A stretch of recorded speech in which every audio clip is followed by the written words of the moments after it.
Congolaises et Congolais, chers compatriotes, je voudrais, avant toute chose, remercier l'Éternel Dieu pour toutes ses bénédictions.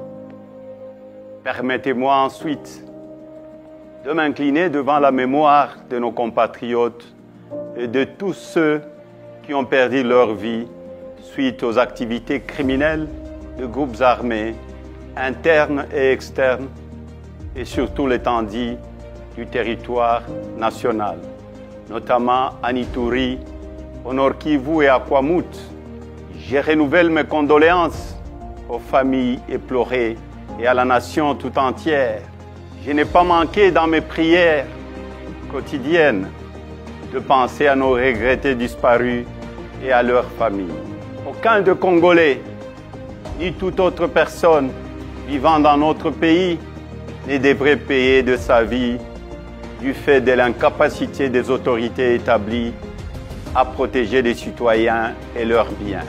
Chers compatriotes, la vie de nos concitoyens ne peut être sacrifiée sur l'autel des intérêts égoïstes. C'est ici pour moi l'occasion d'honorer la mémoire des victimes de la barbarie et des injustices, parmi lesquelles notre regretté frère et camarade de Rez Mémoire, Chérimain Okende, dont le corps est toujours gardé depuis bientôt 4 mois entre les mains de la justice, sans aucune explication, prolongeant ainsi une douleur inacceptable ressentie par sa famille et ses proches.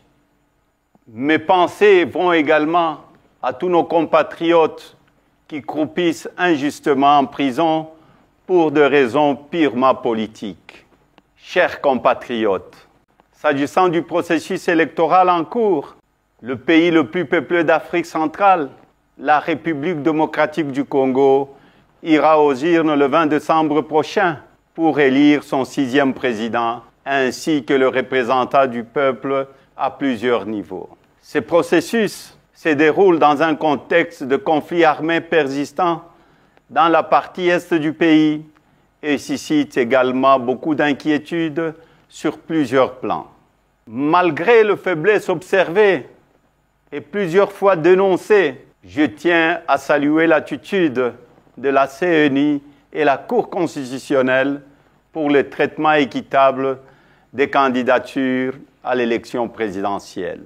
Je les exhorte à garder la même attitude jusqu'à la fin du processus électoral en vue de redorer l'image de notre pays.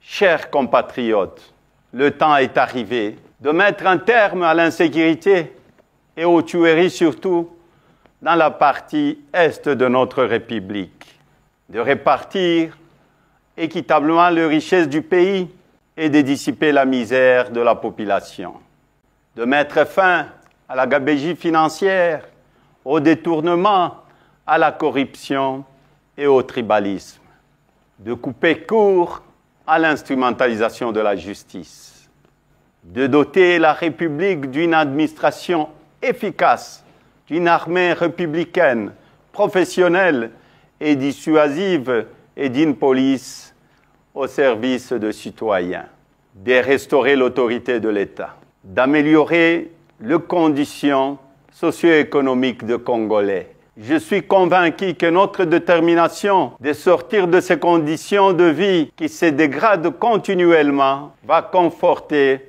notre énergie, notre sens de responsabilité et notre maturité pour mettre fin à la gouvernance chaotique qui nous est imposée. Bref, il est temps de rendre la dignité aux Congolaises et aux Congolais. Le beau temps est arrivé. Il est à notre portée. Mon combat est l'instauration de la démocratie et d'un état de droit où il fera bon vivre.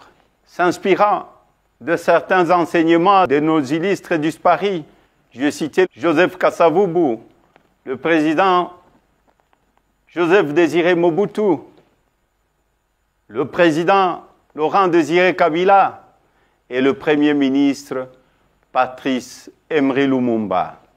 Je soutiendrai qu'il est temps d'écrire ensemble notre propre histoire, une histoire de gloire, de dignité et non d'injustice.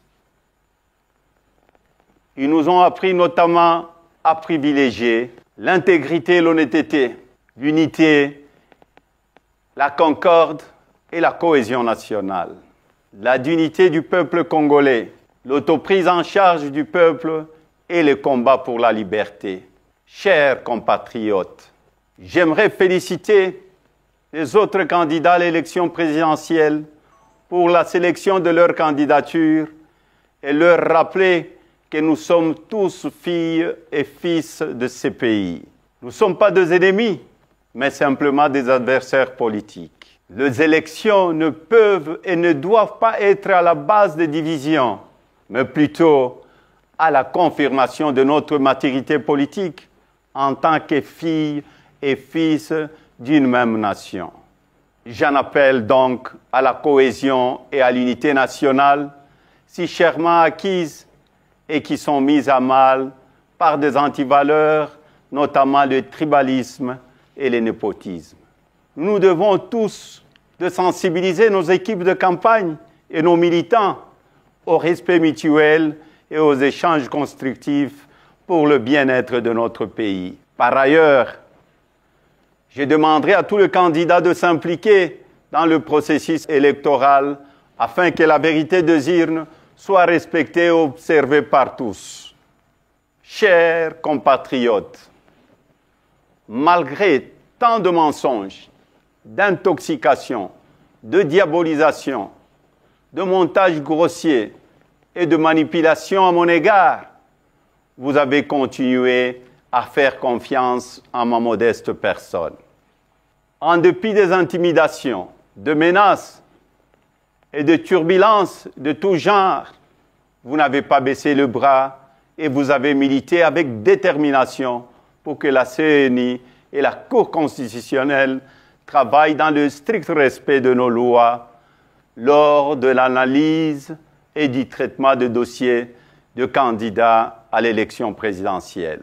Je vous en remercie et vous exhorte à rester vigilants jusqu'à la publication de résultats qui seront la consécration de notre victoire tant attendue. Je tiens également à remercier la communauté internationale pour son appui et son accompagnement dans ce processus dont tous les Congolais attendent une issue heureuse et respectueuse de leur volonté pour un climat post-électoral apaisé.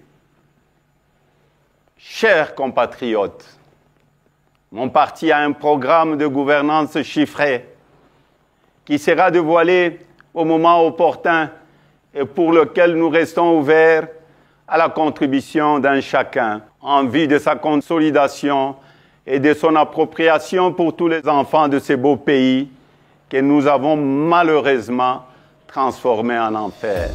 Pour le changement, le temps est arrivé. Pona bongwana, tango ekoki. Washituluilu, dibadi akumbani.